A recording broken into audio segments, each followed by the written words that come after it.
War बढ़ रहा है, अगले साल नेटो देशों पर हमला कर सकता है रूस। इस वक्त की बड़ी खबर, सीधे प्ले ऑन करें। नेटो सम्मेलन में बोले यूक्रेनी राष्ट्रपति जेलेंस्की। नेटो के मंच से राष्ट्रपति जेलेंस्की ने दुनिया को किया आगाह, आने वाले समय में बढ़ सकता है युद्ध का दायरा, जेलेंस्की ने कहा।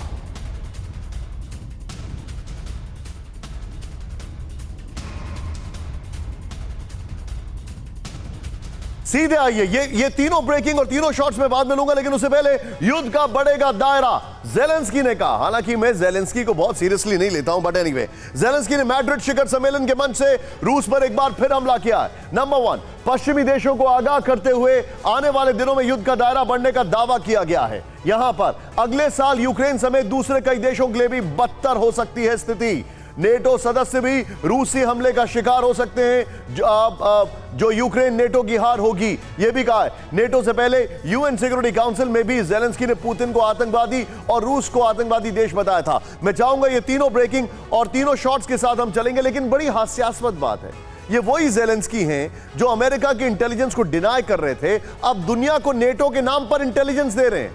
What an irony.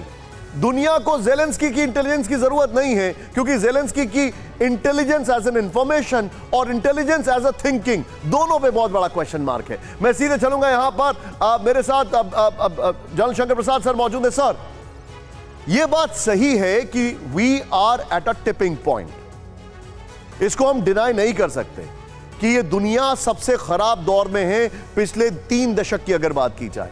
लेकिन क्या आपको ऐसा नहीं लग रहा है, and I will carry forward जो दीपक सर ने कहा, ये सभी लोग रशिया को इतना ज्यादा एल्बोइंग कर रहे हैं कि he will be bound to react.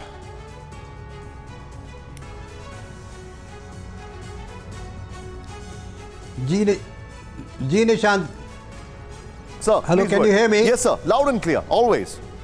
Can you hear me? Yes sir. Yeah yes, देखिए, सबसे पहला सवाल मन में ये उठता है कि हमें ये देखना है कि यूरोपियन कंट्रीज़ जो हैं, यूरोपियन देश जो हैं, उनकी अपनी इंटरनल हालत इस वक्त क्या है।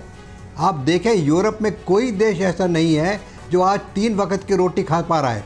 उनके पास ऑयल की कमी है, गैस की कमी है, लोग 3 मील से 2 मील पे आ गए हैं। हर एक चीज़ के कीमतें इतनी बढ़ गई हैं कि लोगों को मुसीबत। यही यूरोपियन यूनियन लड़ाई में और जाना चाहता है। यही नेटो, जो कि आज की तारीख से कुछ 2 महीने पहले बहुत कमज़ोर था, कि 2 महीने में इतना पावरफुल हो गया जब इनकी इकॉनमीज डाउन चल रही हैं।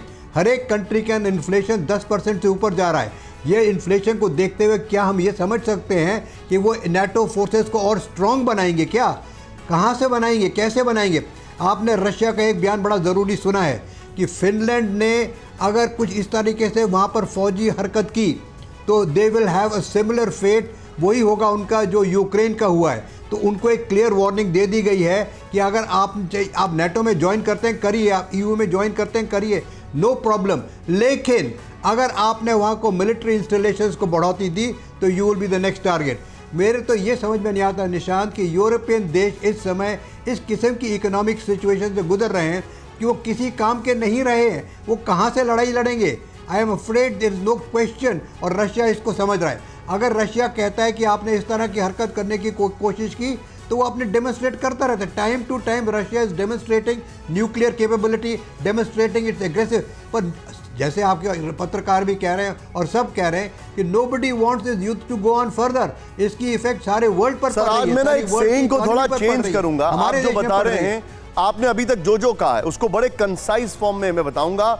घर में नहीं है दाने, ईयू चला हथियार लहराने, चलाने भी नहीं, लहराने। चलाने के लिए भी पैसे चाहिए होते हैं, इनके पास तो वो भी नहीं है। क्यों? क्योंकि अब जेलेंस्की देखिए क्या क्या क्या यहां पर एक धौंस दे रहे हैं।